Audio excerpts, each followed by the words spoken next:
प्रधानमंत्री नरेंद्र मोदी ने जयपुर में 46,000 करोड़ रुपए से अधिक की लागत वाली बिजली, सड़क, रेलवे और जल से संबंधित कई परियोजनाओं का शुभारंभ किया। राष्ट्रपति द्रौपदी मुर्मू ने कहा, भारत किफायती चिकित्सा पर्यटन केंद्र के रूप में उभर रहा है और इस दिशा में डॉक्टर महत्वपूर्ण भूमिका निभा रहे हैं। लोकसभा ने चालू वित्त वर्ष के लिए पूरक अनुदान मांगों के पहले बैच को मंजूरी दी। रक्षा मंत्री राजनाथ सिंह ने सार्वजनिक क्षेत्र के नए रक्षा उपक्रमों की भूमिका और कार्यों पर चर्चा के लिए परामर्श समिति की बैठक की अध्यक्षता की।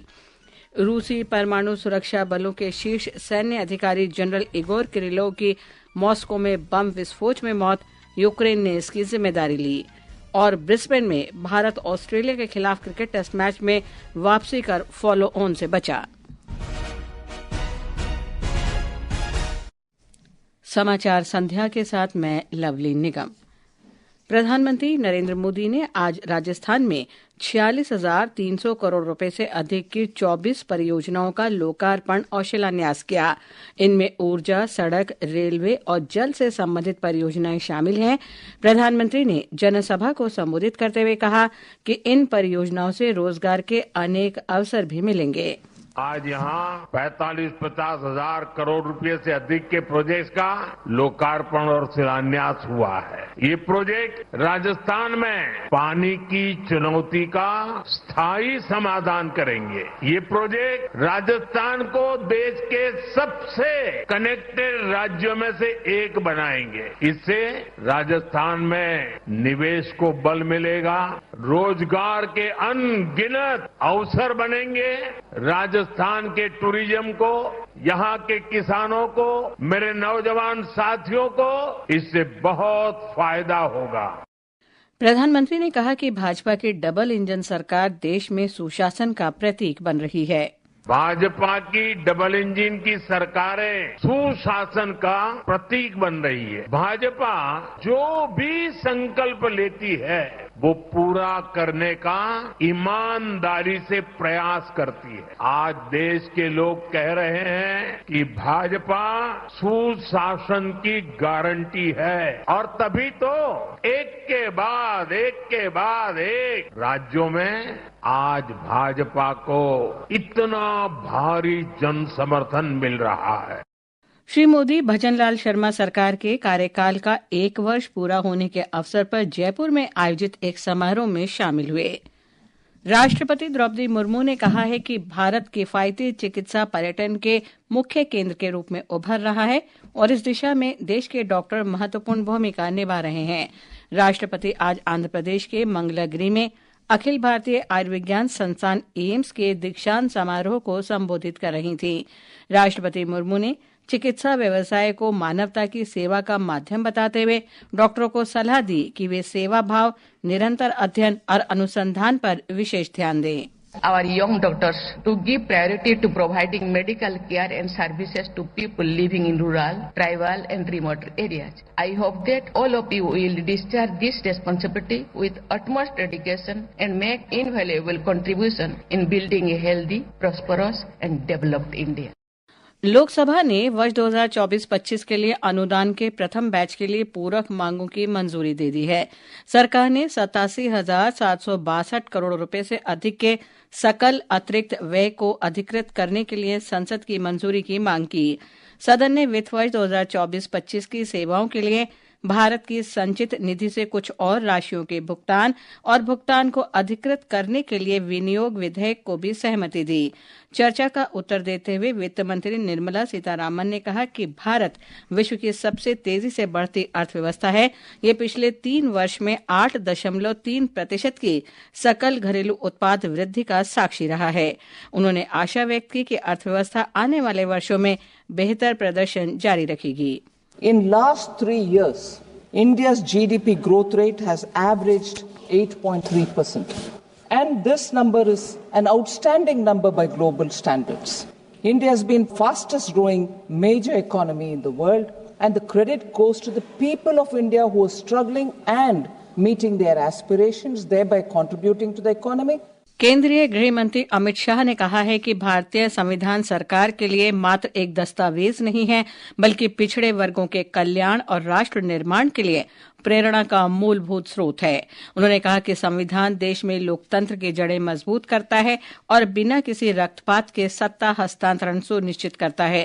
राज्यसभा में आज भारतीय संविधान के 75 वर्षों की गौरवशाली यात्रा पर विशेष चर्चा का उत्तर देते हुए गृह मंत्री विपक्ष के इस आरोप को करारा जवाब दिया कि संविधान की अनदेखी की जा रही है। श्री शाह ने कांग्रेस शासन के दौरान किए गए अनेक संविधान संशोधनों का उल्लेख किया और बताया कि कांग्रेस के शासन में अभिव्यक्ति की स्वतंत्रता पर अंकुश लगाने का पहला संविधान संशोधन हुआ था। उन्होंने कहा कि भारतीय जनता पार्टी के 16 वर्ष के शासन में केवल 22 बार संविधान संशोधन किए गए, जबकि कांग्रेस के 55 साल के शासन में 77 संशोधन किए गए। श्री शाह ने यह भी आरोप लगाया कि कांग्रेस ने अल्पसंख्यक समुदाय की महिलाओं को उनके अधिकारों से वंचित किया। उन्होंने कहा कि नरेंद्र मोदी सरकार ने देश को गुलामी की मानसिकता से मुक्ति दिलाई है। श्री शाह ने कहा कि आज देश विश्व की 5वीं सबसे बड़ी अर्थव्यवस्था है। जो कहते थे हम आर्थिक रूप से आत्मनिर्भर नहीं हो पाएंगे, उनको हमारी जनता ने, हमारे संविधान की खूबसूरती ने जवाब दिया है। हम आज दुनिया का 5वां अर्थतंत्र बनकर, और ब्रिटेन जिन्होंने सालों तक हम पर राज किया, आज ब्रिटेन भी अर्थतंत्र की तालिका में हमारे पीछे खड़ा है। गृह मंत्री ने कहा कि पिछले 75 वर्ष में कई देशों ने आजादी हासिल की और नई शुरुआत की, लेकिन वहां लोकतंत्र सफल नहीं हो पाया। जो कहते थे लोकतंत्र इस देश में सफल नहीं होगा, मैं वो सभी लोगों को इस सदन के माध्यम से कहना चाहता हूं कि 75 साल हो गए, दुनिया भर में कई लोग आजाद हुए, नई शुरुआत की, वहां कई बार अकस्मात हुए, लोकतंत्र सफल नहीं हुआ। हमारा लोकतंत्र आज पाताल तक गहरा पहुंचा है। अनेक परिवर्तन रक्त की एक बूंद बहाए बगैर हमने करे हैं। इससे पहले चर्चा में भाग लेते हुए सदन के नेता और केंद्रीय मंत्री जगत प्रकाश नड्डा ने कहा कि भारत न केवल सबसे बड़ा लोकतंत्र है, बल्कि लोकतंत्र की जननी भी है। भारतवर्ष लार्जेस्ट डेमोक्रेसी तो है ही। It is not only the largest democracy, but it is the mother of democracy that we have to understand. संविधान के निर्माता इस बात को जानते थे कि यह देश नेशन इन मेकिंग नहीं है, ये नेशन था, पुरातन देश था, और ये पुरातन देश हमारी मान्यताओं के आधार पर, हमारी संस्कृति के आधार पर, हमारे एथोस के आधार पर, हमारे पुरातन विचार पर यह समाहित था। तृणमूल कांग्रेस की सुष्मिता देव ने आरोप लगाया कि 1% आबादी देश की 40% संपत्ति को नियंत्रित कर रही है। केंद्रीय मंत्री भूपेंद्र यादव ने कहा कि देश के संवैधानिक और सभ्यता के मूल्य बहुत महत्वपूर्ण हैं।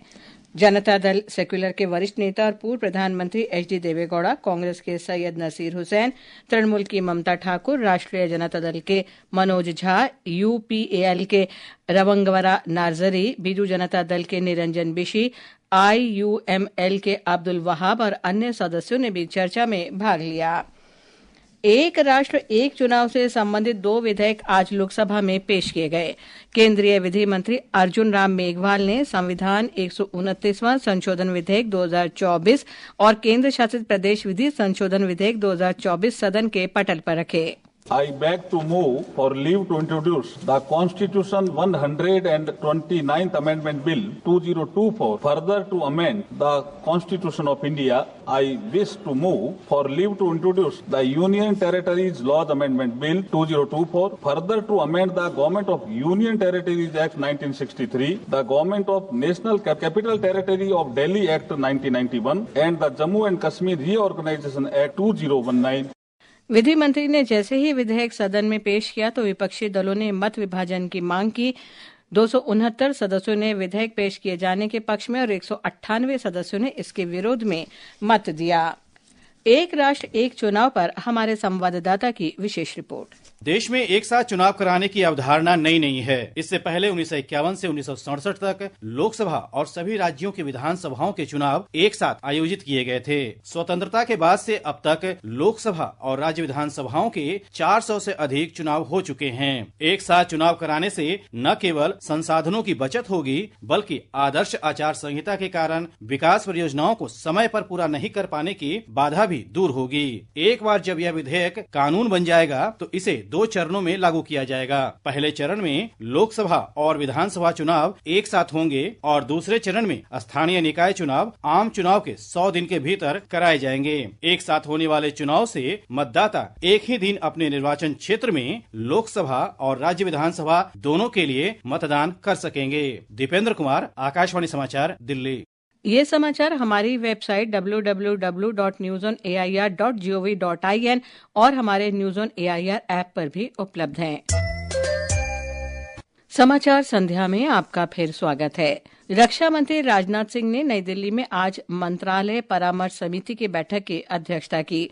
बैठक में सार्वजनिक क्षेत्र के नए रक्षा उपक्रमों की भूमिकाओं और कार्यों पर चर्चा हुई। एक रिपोर्ट। बैठक के दौरान समिति के सदस्यों को वित्तीय आंकड़ों, आधुनिकीकरण, पूंजीगत व्यय, निर्यात, नए उत्पादों के विकास तथा निर्माणाधीन विकास परियोजनाओं और अनुसंधानों के बारे में जानकारी दी गई। इस अवसर पर श्री सिंह ने कहा कि ये नए उपक्रम आधुनिकीकरण और स्वदेशीकरण की भावना को आगे ले जाएंगे और विश्व स्तरीय तकनीकों के लिए नए आयाम स्थापित करेंगे। उन्होंने कहा कि यह उपक्रम रक्षा उत्पादन क्षेत्र में भारत को आत्मनिर्भर बनाएंगे। सकलेन की रिपोर्ट के साथ समाचार कक्ष से करिश्मा राय।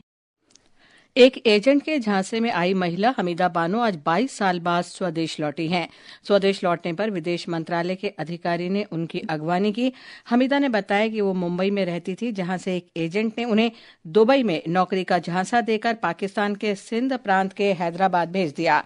हमीदा ने कहा कि उन्होंने कभी नहीं सोचा था कि वो वापस भारत लौट पाएंगी।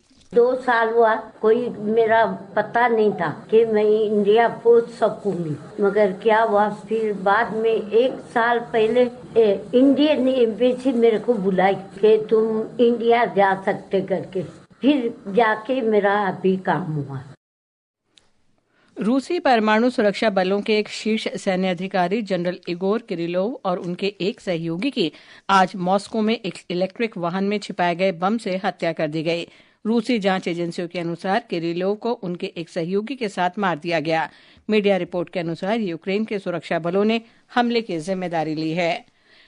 फ्रांस के मायोत में चक्रवात चिडो के कारण 22 लोगों की मौत की पुष्टि हो चुकी है। 1400 से अधिक लोग घायल हुए हैं।